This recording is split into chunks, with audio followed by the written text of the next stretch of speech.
अस्सलामुअलैकुम गाइस, कैसे हैं आप सब। उम्मीद है खैरियत से होंगे। हाजिर है नए टॉपिक के साथ। हमने पढ़ा था हाइब्रिडाइजेशन क्या होती है, ठीक है। शेप हाइब्रिडाइजेशन हमने सिंपल कंपाउंड्स की हाइड्रोकार्बन की पढ़ी थी, ठीक है। इसके बाद हमने पढ़ा था दूसरा अपना इलेक्ट्रॉन पेयर रिपल्जन मॉडल पढ़ा था, ठीक है। उसके हमने कुछ शेप्स देखी थी। अगर वो आपने नहीं देखा तो डिस्क्रिप्शन में लिंक मौजूद है, पहले जाकर वो देख लें, यह मजीद अच्छा समझ आएगा, ठीक है। अब हम तीसरी चीज पढ़ने जा रहे हैं, हाइब्रिड ऑर्बिटल मॉडल। इसको शॉर्ट फॉर्म में कहते हैं HOM, ठीक है। अब ये और वेस्पर जो मॉडल हमने पढ़ा था, ये दोनों क्या बताते हैं, आपको किसी भी मॉलिक्यूल की शेप बताते हैं। हाइब्रिड मॉडल का काम क्या होता है, हाइब्रिडाइजेशन का बताना। वहां उनका काम क्या होता है, electron pair repulsion theory, electrons के पेयर का बताना, ठीक है। स्टार्ट करते हैं अपनी वीडियो को HOM से, मतलब हाइब्रिड ऑर्बिटल मॉडल से। ये क्या कहता है, ये आपको बताता है किसी भी शेप, किसी भी मॉलिक्यूल के अंदर हाइब्रिडाइजेशन कौन सी हुई है, ठीक है।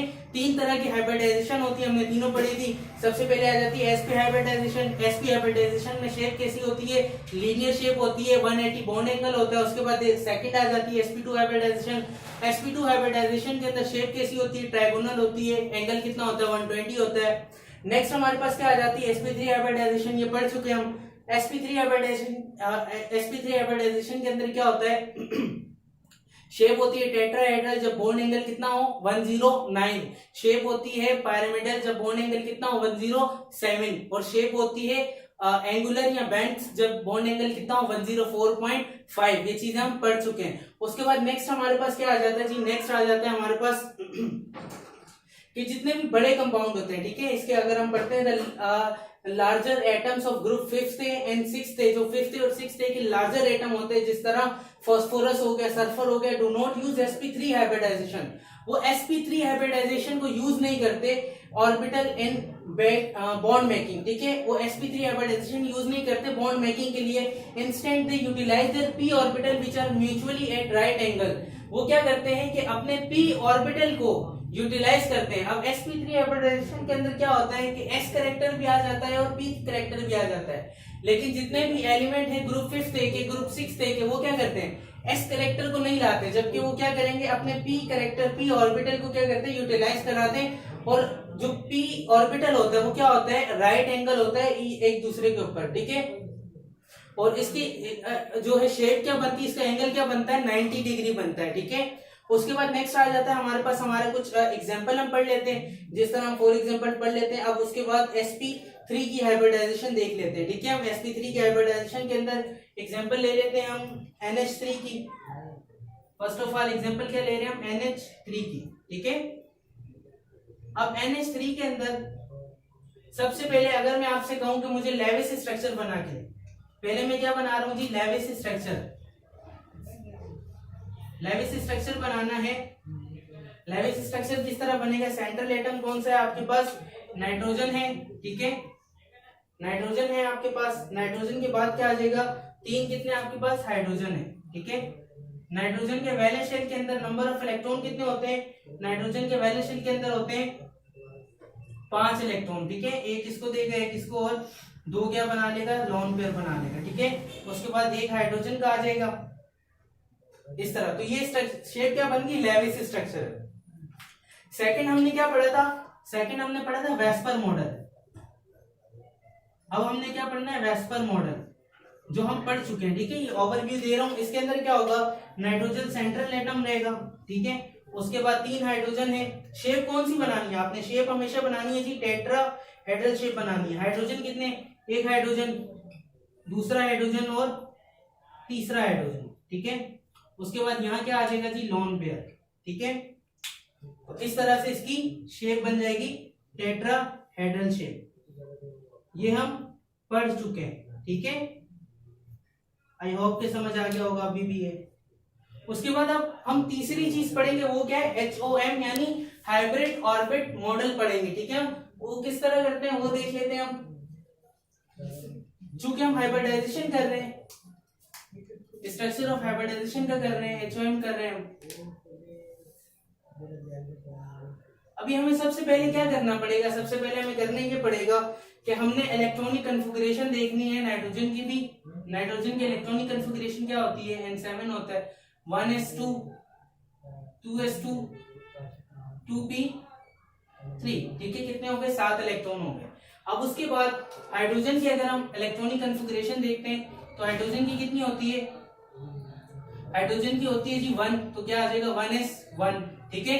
अब यहाँ देखें, यहाँ जो है ये एक बॉन्ड यूटिलाइज करेगा अपना, ठीक है, इसके अंदर कितने इलेक्ट्रॉन आ गए 2 इलेक्ट्रॉन ये है। अब इसका p ऑर्बिटल है, अब p ऑर्बिटल के अंदर कितने इलेक्ट्रॉन है जी 3 है, ठीक है, 3 इलेक्ट्रॉन है, तो किस तरह आएंगे हमारे पास, एक एक करके आएगा तीनों के अंदर, ठीक है, तीनों ऑर्बिटल के अंदर किस तरह एक एक इलेक्ट्रॉन आएगा। अब जब ये बॉन्ड मेकिंग करेंगे तो क्या होगा, चूंकि 4 ऑर्बिटल आपस में मिल रहे हैं तो जितने ऑर्बिटल आपस में मिलते हैं उतने ही नए बनते हैं, ठीक है, और बनने वाले के अंदर जितनी भी प्रॉपर्टीज होती हैं वो क्या होती है जी सेम प्रॉपर्टीज होती हैं। तो इस तरह से 4 ऑर्बिटल बन जाएंगे, ठीक है, एक के अंदर 2 इलेक्ट्रॉन है, बाकी के अंदर कितने हैं एक इलेक्ट्रॉन है, ठीक है। अब इसके पास अगर मैं आपसे ये बात कहूं कि इसके अंदर जो है मजीद एक इलेक्ट्रॉन आ सकता है, तो नहीं आ सकता, क्योंकि किसी भी ऑर्बिटल के अंदर 2 इलेक्ट्रॉन से ज्यादा इलेक्ट्रॉन एग्जिस्ट नहीं करते, किसी भी ऑर्बिटल के अंदर 2 इलेक्ट्रॉन से ज्यादा इलेक्ट्रॉन नहीं आ सकते। उसके बाद हमारे पास क्या आ जाता है, अब यहाँ एक इलेक्ट्रॉन आ सकता है, तो यहाँ क्या करेगा, हाइड्रोजन अपना इलेक्ट्रॉन देगा, ठीक है, अब यहाँ भी एक इलेक्ट्रॉन आ सकता है, अब यहाँ हाइड्रोजन अपना एक इलेक्ट्रॉन देगा, ठीक है, यहाँ अपना दूसरा हाइड्रोजन एक इलेक्ट्रॉन देगा, और यहाँ तीसरा हाइड्रोजन अपना एक इलेक्ट्रॉन देगा। तो बात समझ आ रही है यहाँ तक, ठीक है। तो इसका स्ट्रक्चर किस तरह बनेगा, स्ट्रक्चर इस तरह बनेगा कि सेंट्रल एटम हमारे पास क्या बनेगा, नाइट्रोजन, ठीक है, नाइट्रोजन ही बनेगा सेंट्रल एटम। उसके बाद हमारे पास क्या है, एक हमारे पास क्या है, लोन पेयर है, ये क्या है हमारे पास ऐसा पेयर जो बॉन्डिंग के अंदर हिस्सा ना ले। अब ये तीनों हमारे पास जो है बॉन्डिंग के अंदर हिस्सा ले रहे हैं, लिहाजा ये क्या है हमारे पास बॉन्डिंग पेयर है, ठीक है, यहाँ बॉन्डिंग पेयर है, यहाँ एक्टिव सेट ऑफ इलेक्ट्रॉन है। जब तक ये क्या है, ये बॉन्डिंग में हिस्सा नहीं ले रहा, नॉन बॉन्डिंग है ये। जब नॉन बॉन्डिंग चीज है तो वो क्या करेगी, एक्टिव सेट ऑफ इलेक्ट्रॉन तो है लेकिन बॉन्डिंग में हिस्सा नहीं ले रही, ठीक है। अब उसके बाद ये एलिमेंट है नाइट्रोजन, ठीक है, नाइट्रोजन के अंदर कितने हमने कंपाउंड कितने लाने जी, हाइड्रोजन है 3, एक यहाँ आएगा, ठीक है, शेप से बनाएंगे हम, शेप इसकी किस तरह बनेगी, एक सबसे ऊपर आया ये लूप, ठीक है, उसके बाद ये लूप, फिर ये लूप और फिर ये लूप, ठीक है। अब उसके बाद यहाँ देखें, यहाँ कोई दूसरा ऑर्बिटल है नहीं है, तो मैं ये शेप कभी भी नहीं बनाऊंगा, क्योंकि ये जो ऑर्बिटल है ये क्या है, लॉन पेयर है मेरे पास, ठीक है, इसके अंदर कोई भी दूसरा ऑर्बिटल मिलता हुआ नजर नहीं आ रहा। जबकि यहाँ हाइड्रोजन का s ऑर्बिटल मिला है जो स्फेरिकल शेप का होता है, तो ये बन गई शेप, यहाँ भी हाइड्रोजन का s ऑर्बिटल मिला है तो ये बन गई शेप, यहाँ भी हाइड्रोजन का s ऑर्बिटल मिला है तो इसकी भी शेप बन जाएगी, ठीक है। और इस शेप का नाम हम क्या देते हैं, इस शेप का हम नाम देंगे, बॉन्डिंग कौन सी हो रही है, sp3 हो रही है, तो क्या देंगे नाम, ssp3 सिग्मा बॉन्ड, ठीक है, ये क्या बन गया हमारे पास, सिग्मा बॉन्ड बन गया, ठीक है, ये भी हमारे पास सिग्मा बॉन्ड बन जाएगा, ssp3 सिग्मा बॉन्ड, समझ आ रही है इतनी बार, ठीक है। इसी तरह ये भी ssp3 क्या बन जाएगा, सिग्मा बॉन्ड बन जाएगा हमारे पास। उसके बाद ये क्या है हमारे पास, ये है हमारे पास लोन पेयर, ठीक है, ये क्या है हमारे पास, ये है जी लोन पेयर। अब इसकी कंक्लूजन ड्रॉ करनी है हमने, तो उसे रफ करके इसकी कंक्लूजन ड्रॉ करते हैं। कंक्लूजन ड्रॉ कर लिया हमने, ठीक है, कंक्लूजन पढ़ते हैं, कंक्लूजन किस तरह होगी। सबसे पहले अब देखिए वहां जो चीजें थी, ठीक है, अब चूंकि हम हाइब्रिड मॉडल पढ़ रहे हैं तो हमें हाइब्रिडाइजेशन बताना जरूरी है। मैंने आपको पहले भी डिफरेंस बताया था, फिर बता देता हूँ कि लेविस वेस्पर के अंदर हम क्या देखते हैं, इलेक्ट्रॉन पेयर कितने हैं, लोन पेयर कितने हैं, बॉन्ड पेयर कितने हैं, बॉन्ड एंगल कितना है और बॉन्ड शेप कितनी है, ठीक है। जबकि हाइब्रिड मॉडल के अंदर हम क्या देखेंगे, हाइब्रिडाइजेशन भी कौन सी है और उसके साथ साथ पाई बॉन्ड कितने हैं, ठीक है। तो ये दो चीजें एक्स्ट्रा आ जाती है HOM के अंदर, ये चीज याद रखनी है। उसके बाद हम सबसे पहले देखते हैं मॉलिक्यूल कौन सा है हमारे पास, मॉलिक्यूल था जी NH3 मॉलिक्यूल था हमारे पास, ठीक है। उसके बाद दूसरा हाइब्रिडाइजेशन कौन सी हो रही है, हाइब्रिडाइजेशन जी हो रही है sp3 की। जब भी आपके पास टेट्राहेड्रल की शेप आएगी तो आपको मैंने पहले कहा था हाइब्रिडाइजेशन कौन सी होगी, sp3 होगी। तो मतलब हाइब्रिडाइजेशन कौन सी आ गई जी, sp3 आ गई आपके पास, ठीक है। अब उसके बाद हमने क्या देखना है, बॉन्ड पेयर देखना है, ठीक है, कि बॉन्ड पेयर कितने हैं। तो बॉन्ड पेयर कितने हैं, एक बॉन्ड पेयर है, दूसरा बॉन्ड पेयर है, तीसरा है। तो मतलब बॉन्ड पेयर कितने आ गए, 3 आ गए। लोन पेयर वो पेयर जो बॉन्डिंग में हिस्सा नहीं लेता, ये रहा, या फिर यहां से देख ले ये रहा जो बॉन्डिंग में हिस्सा नहीं ले रहा। तो मतलब कितने लोन पेयर, एक लोन पेयर है जी। उसके बाद हम देखते हैं सिग्मा बॉन्ड, ठीक है। सिग्मा बॉन्ड देखना है तो सिग्मा बॉन्ड भी वही है, ठीक है, कि जो सिंगल बॉन्ड है बॉन्डिंग में हिस्सा ले रहा है। मतलब कितने हैं, 1 2 3, तो सिग्मा बॉन्ड कितने हैं आपके पास, 3 है जी सिग्मा बॉन्ड। उसके बाद आ जाता है चौथा हमारे पास पाई बॉन्ड। पाई बॉन्ड कितने हैं, पाई बॉन्ड कोई भी नहीं है। Pi bond is also known as double bond, तो डबल बॉन्ड कोई है यहाँ पर, नहीं है, तो पाई बॉन्ड इज 0, ठीक है। उसके बाद शेप, शेप क्या होगी जी, शेप होगी टेट्राहेड्रल शेप होगी, ठीक है। क्या हो जाएगी, टेट्राहेड्रल शेप। लेकिन यहाँ एक बात, टेट्राहेड्रल तो होगी, लेकिन हमने कल भी पढ़ा था, पिछली वीडियो में पढ़ा था कि अगर एक लोन पेयर हो तो वो शेप क्या कहलाती है, पायरामिडल कहलाती है, ठीक है। तो ये क्या है, पायरामिडल है, पायरामिडल, ठीक है। उसके बाद हमारे पास बॉन्ड एंगल, बॉन्ड एंगल कितना होता है, टेट्राहेड्रल के अंदर 109 होता है, लेकिन पायरामिडल के अंदर 107 हो जाता है, ठीक है। तो ये आई होप के समझ आ गया होगा। अब उसके बाद सेकंड हम देख लेते हैं, सेकंड देख लेते हैं, ये एग्जांपल समझ आ गई होगी। नेक्स्ट हम देखते हैं, नेक्स्ट को एग्जांपल देखते हैं, उसको सॉल्व करते हैं। नेक्स्ट हमारे पास अगर हम एग्जांपल देखते हैं तो H2O की देख लेते हैं, ठीक है। H2O की, H2O के अंदर अब मैं वो सारे स्ट्रक्चर नहीं बना रहा, ठीक है, वो सिर्फ मैंने समझाने के लिए बनवाए थे वेस्पर मॉडल, और वो हमने पढ़ लिया है। अगर आपको नहीं समझ आ रहा तो पिछली वीडियो के अंदर डिस्क्रिप्शन में लिंक मौजूद है, वो जाके देख लें, वो बेहतर समझ आ जाएगा फिर आपको। अब हम डायरेक्ट क्या करेंगे, HOM यानी हाइब्रिड ऑर्बिटल मॉडल करेंगे, ठीक है, डायरेक्ट यही करेंगे। इससे हम इसका स्ट्रक्चर बनाएंगे। तो सबसे पहले हम क्या देखते हैं, हम देखते हैं जी ऑक्सीजन, हाइड्रोजन की तो जो इलेक्ट्रॉनिक कन्फिगरेशन है वो कितनी होती है, 1s1, ठीक है, मतलब ये अपना s ऑर्बिटल देगा। उसके बाद सेकंड है ऑक्सीजन, ऑक्सीजन के इलेक्ट्रॉन कितने होते हैं, 8 इलेक्ट्रॉन होते हैं, तो मतलब electronic configuration will become 1s2 2s2 2p, कितना हो जाएगा 4, ठीक है। अब इसके अंदर देखिए तो एक ऑर्बिटल ये रहा जिसके अंदर 2 इलेक्ट्रॉन पूरे हैं, ठीक है। उसके बाद p के ऑर्बिटल होते हैं 3, ठीक है, 1 2 3। अब एक इलेक्ट्रॉन ये आ गया, एक ये आ गया और एक ये आ गया, ठीक है। अब चौथा इलेक्ट्रॉन कहां से डालेंगे आप, तो चौथा इलेक्ट्रॉन हम किसके मुताबिक डालेंगे, हुंस रूल के मुताबिक। हुंस रूल क्या कहता है कि जब भी इलेक्ट्रॉन आते हैं तो इलेक्ट्रॉन आते हुए उनकी स्पिन क्या होती है, सेम होती है, और वो पहले ऑर्बिटल में, फिर दूसरे, फिर तीसरे।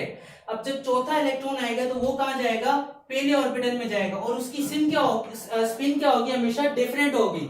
और दूसरा रूल हमारे पास क्या होता है, दूसरा होता है पॉली ने हमें क्या कहा था कि किसी भी ऑर्बिटल के अंदर 2 से ज्यादा इलेक्ट्रॉन नहीं आ सकते, ठीक है। तो अब ये इलेक्ट्रॉन, अब ये ऑर्बिटल मिलेंगे आपस में चारों, तो बनने वाले ऑर्बिटल कितने होंगे जी, 4 ही होंगे, ठीक है।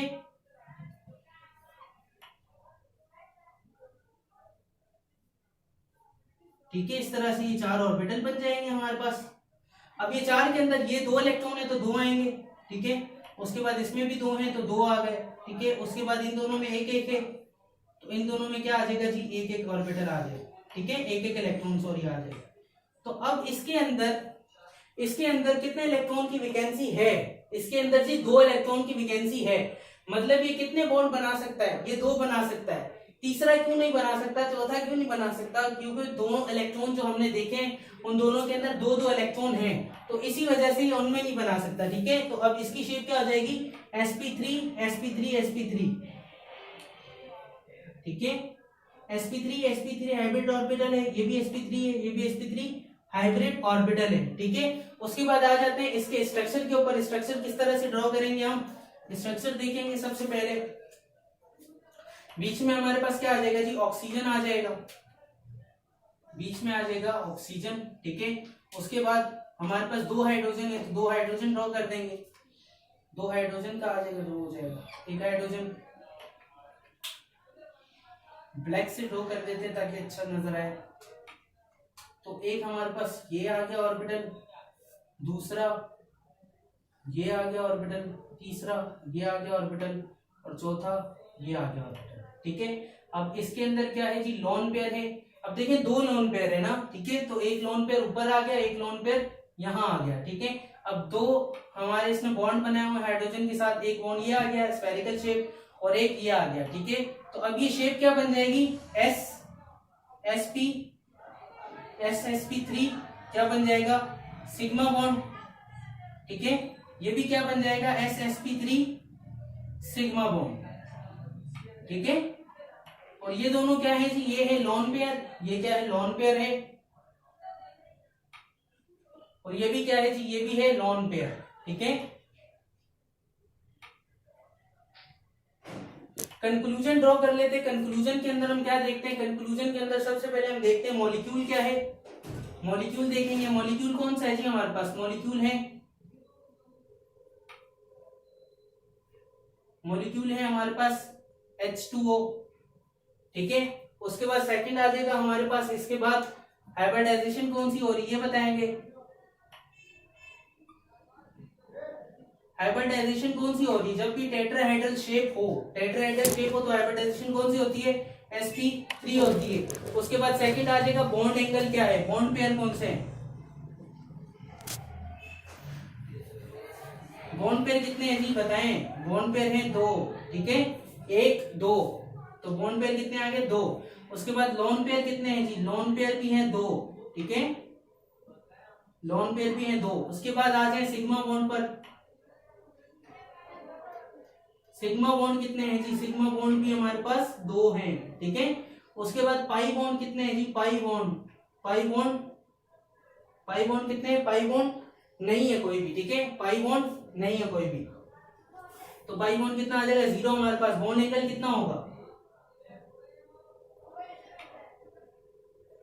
अब यहाँ बॉन्ड एंगल 1047 नहीं होगा, चूंकि 2 लोन पेयर है, तो बॉन्ड एंगल कितना हो जाएगा 104, ठीक है। उसके बाद 104.5 या 104, उसके बाद आ जाएगा हमारे पास बॉन्ड, सॉरी शेप क्या है, ठीक है, शेप क्या है, शेप क्या होगी जी हमारे पास, शेप हो जाएगी टेट्राहेड्रल के अंदर कौन सी शेप हो जाएगी, एंगुलर, ठीक है। तो आई होप यहां तक समझ आया होगा। उसके बाद इसको रफ करके तीसरा स्ट्रक्चर हम पढ़ते हैं, ठीक है। तो आज का तीसरा स्ट्रक्चर पढ़ के देखते हैं। नेक्स्ट स्टार्ट करते हैं BeCl2 से, ठीक है। जो हमने टेट्राहेड्रल की एग्जांपल थी वो हमने पढ़ ली है, ठीक है। अब नेक्स्ट स्टार्ट करते हैं BeCl2 से। सबसे पहले Be की इलेक्ट्रॉनिक कन्फिगरेशन करेंगे हम, ठीक है। Be की इलेक्ट्रॉनिक, पहले क्लोरीन की इलेक्ट्रॉनिक कन्फिगरेशन होगी। क्लोरीन की कितनी होती है, 17 इलेक्ट्रॉन होते हैं, तो कितना आ जाएगा 1s2 2s2 2p6 3s2, ठीक है, कितने हो गए 10 12 और 3p5, ठीक है। तो ये इसकी इलेक्ट्रॉनिक कन्फिगरेशन हो जाएगी। उसके बाद आ जाएगा आपके पास क्या, Be की इलेक्ट्रॉनिक कन्फिगरेशन देखने। Be के अंदर कितने इलेक्ट्रॉन होते हैं जी 4, तो इसके आ जाएगी 1s2 और 2s2, ठीक है। इसके अंदर कितने इलेक्ट्रॉन है जी 2 हैं, सॉरी वैलेंस शेल से हम देखते हैं हमेशा, वैलेंस शेल के अंदर आ जाए तो 2 इलेक्ट्रॉन आ रहे हैं, ठीक है।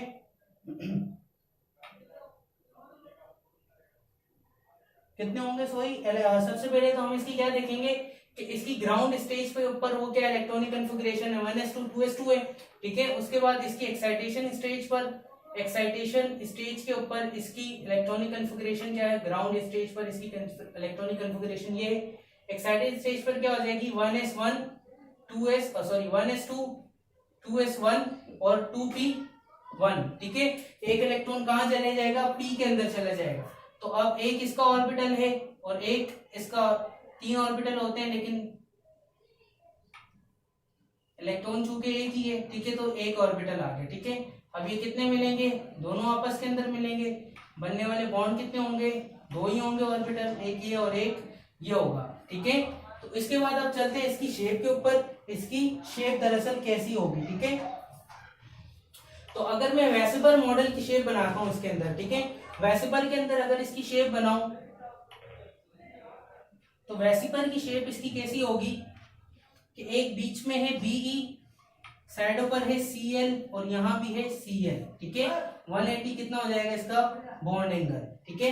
तो ये सिंपल किसकी शेप आ गई हमारे पास, ये आ जाएगी जी हमारे पास लेविस वेसिबल मॉडल की शेप। उसके बाद पढ़ते हैं हाइब्रिड मॉडल, ठीक है, हाइब्रिड मॉडल पढ़ते हैं।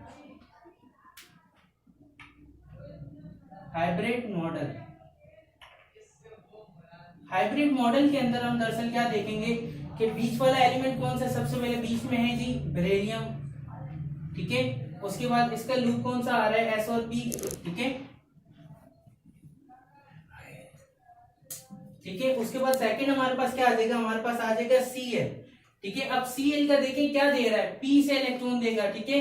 तो हमारे पास इसका क्या होगा लूप, हमारे पास इसकी शेप में क्या होगा, इसकी शेप के अंदर भी हमारे पास इस तरह से लूप बना हुआ होगा, जो किसका होगा, जो दरअसल होगा P पूरा लूप की शेप में होता है ना, P डम्बल शेप में होता है इस तरह, ठीक है। तो हमने ये P की शेप बना दी, ठीक है। अब इसके अंदर ये 2 इलेक्ट्रॉन इसके आ जाएंगे, ठीक है, 2 इलेक्ट्रॉन इस तरह से इसके आ जाएंगे, ठीक है। समझ आई इतनी बात। तो ये सिंपल क्या था, ये था जी Be का स्ट्रक्चर, ठीक है। ये किसका स्ट्रक्चर था जी, Be का स्ट्रक्चर था, सिंपल, ठीक है। आई होप समझ आ गया होगा किस तरह होगा। एक बार वापसी अगर देख लें तो एक ऑर्बिटल इसका है, एक ऑर्बिटल इसका है, ठीक है। p ऑर्बिटल आ रहा है, ठीक है, एक ऑर्बिटल दूसरा ऑर्बिटल मिल रहा है, किसके साथ है, 2 नए ऑर्बिटल बन रहे हैं ना, मिल रहा है p ऑर्बिटल के साथ। तो एक p ऑर्बिटल ये रहा, एक p ऑर्बिटल ये रहा, ठीक है। तो इस तरह इसकी शेप बन जाएगी। कंक्लूजन ड्रॉ करते हैं, सबसे पहले मॉलिक्यूल देखते हैं। मॉलिक्यूल कौन सा मॉलिक्यूल है, ये आपके पास BeCl2। मॉलिक्यूल के बाद हम क्या देखते हैं, हाइब्रिडाइजेशन देखते हैं। हाइब्रिडाइजेशन क्या है हमारे पास, हाइब्रिडाइजेशन हो जाएगी हमारे पास, हाइब्रिडाइजेशन इसके अंदर क्या होगी जी, हाइब्रिडाइजेशन होगी sp, चूंकि लीनियर शेप है, देखें आप लीनियर शेप के अंदर हमेशा हाइब्रिडाइजेशन क्या होती है, sp, ठीक है। उसके बाद बॉन्ड पेयर, बॉन्ड पेयर देखें जी, एक और ये 2, 1 और 2, तो बॉन्ड पेयर कितने हो जाएंगे, 2, ठीक है। उसके बाद लोन पेयर, लोन पेयर कोई नजर आ रहा है इसमें या इसमें, कोई लोन पेयर नहीं है, लिहाजा क्या आ जाएगा 0। सिग्मा बॉन्ड कितने हैं, सिग्मा बॉन्ड 2 ही है बस, ये और ये सिग्मा बॉन्ड, ठीक है। उसके बाद पाई बॉन्ड 0 है। शेप क्या है जी, शेप है लीनियर, लीनियर के बाद बॉन्ड एंगल कितना है, 180 है, ठीक है, 180 डिग्री। तो आई होप ये समझ आ गया होगा, ठीक है। उसके बाद हम अपनी लास्ट स्ट्रक्चर को अब देखते हैं, इसे रफ करके लास्ट स्ट्रक्चर की तरफ चलते हैं।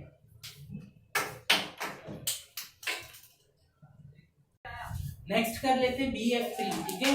अब हमने इसकी ट्रायगोनल शेप भी पढ़ ली है, उसके बाद हमने इसकी लीनियर शेप भी लीनियर शेप हमने पढ़ ली है, और इसके अलावा टेट्राहेड्रल शेप दोनों पढ़ ली है, ठीक है।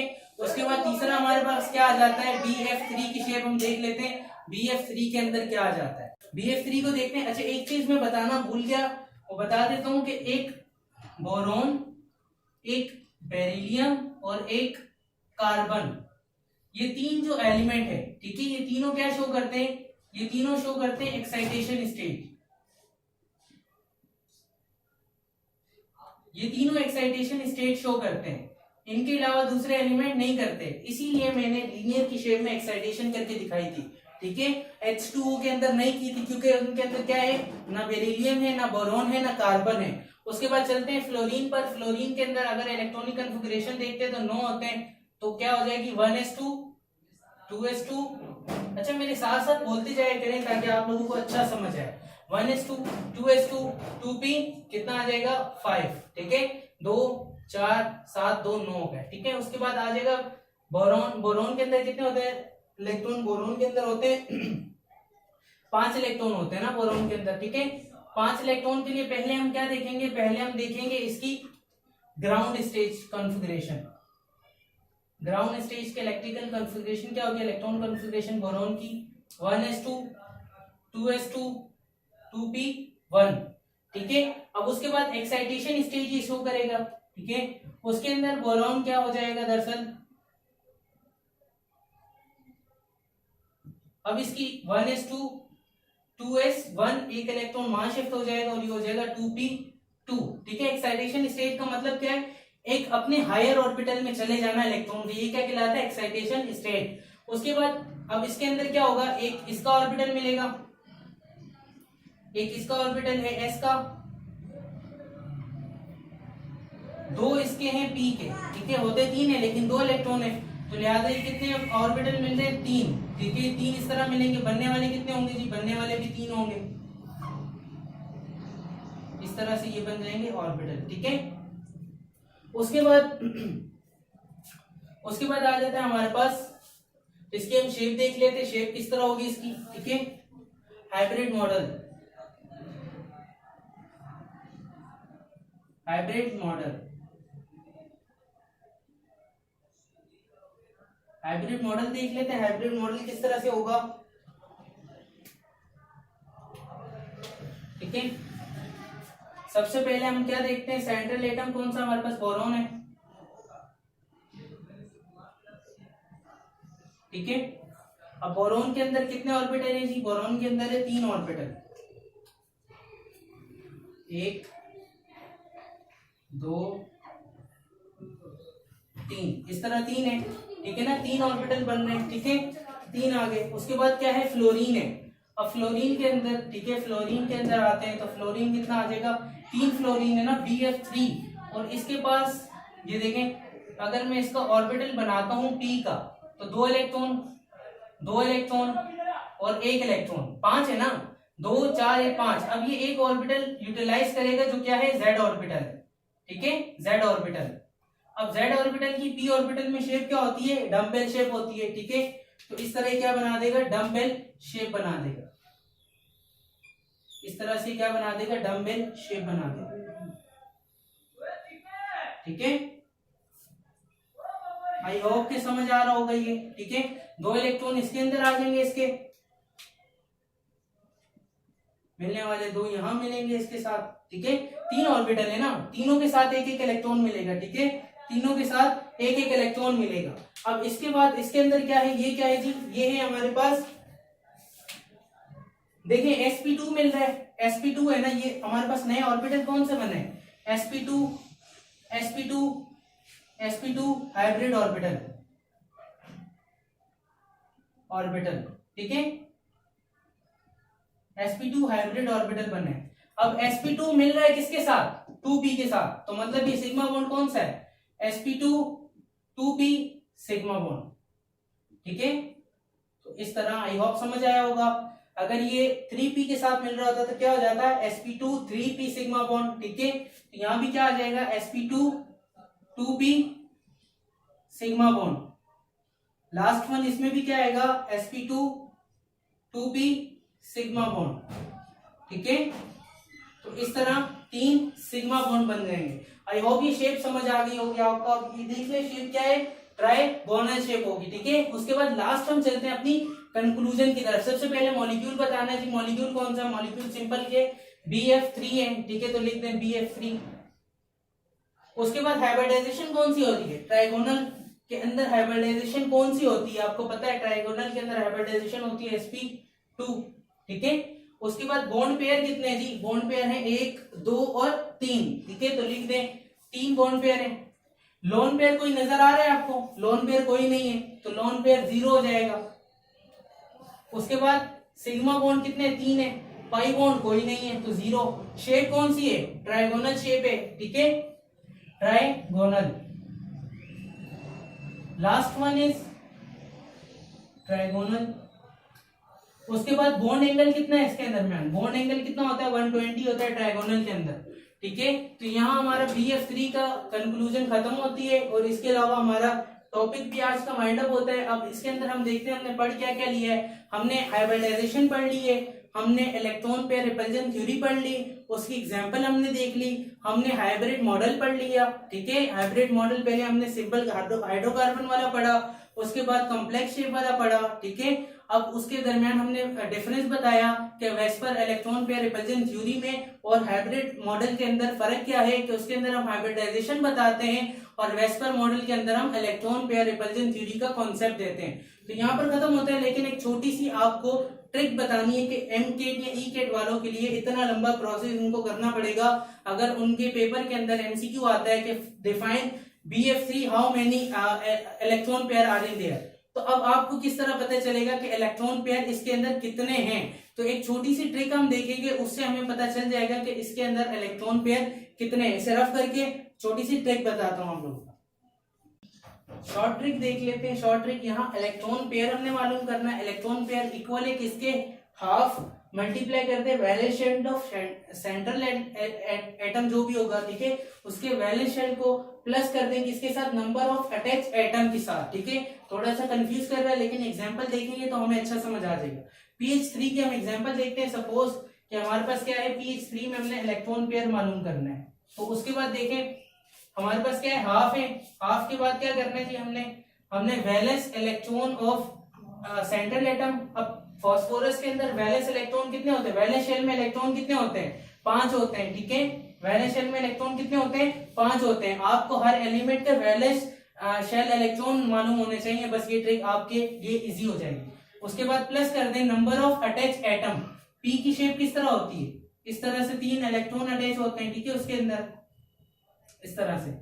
ठीक है, तो ये क्या हो जाएगा, एक लोन पेयर अलग होता है उसके अंदर, लेकिन इस तरह से 3 इलेक्ट्रॉन अटैच होते हैं, तो मतलब ये आ जाएगा 3। ठीक है, नंबर ऑफ अटैच इलेक्ट्रॉन 1 2 3, तो 3 आ गया आपके पास। ठीक है, ये 5 क्या है, ये 5 वो है जो इसके वैलेंस शेल के अंदर इलेक्ट्रॉन होते हैं। ठीक है, फास्फोरस ग्रुप 5 से ताल्लुक रखता है। ठीक है, 5 से ताल्लुक रखता है। Electron pair will be equal to half, 5 + 3 कितना हो जाएगा, 8।